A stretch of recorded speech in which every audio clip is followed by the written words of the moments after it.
சென்னை சாந்தோம் புனித தோமையார் தேவாலய திருத்தலத்தின் ஆண்டு பெருவிழாவின் முக்கிய நிகழ்வான தேர்பவனி வெகு விமர்சையாக நடைபெற்றது.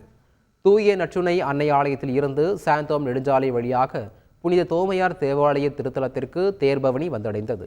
தேர்பவனியில் கிறிஸ்தவர்கள் உட்பட ஏராளமானோர் கலந்து கொண்டனர்.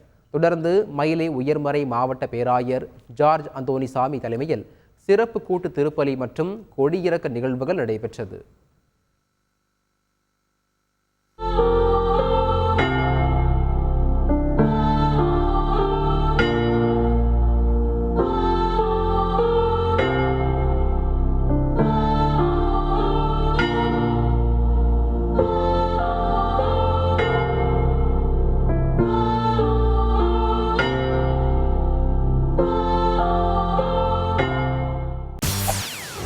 செய்திகளை உடனுக்குடன் தெரிந்து கொள்ள உடனே சப்ஸ்கிரைப் பண்ணுங்க.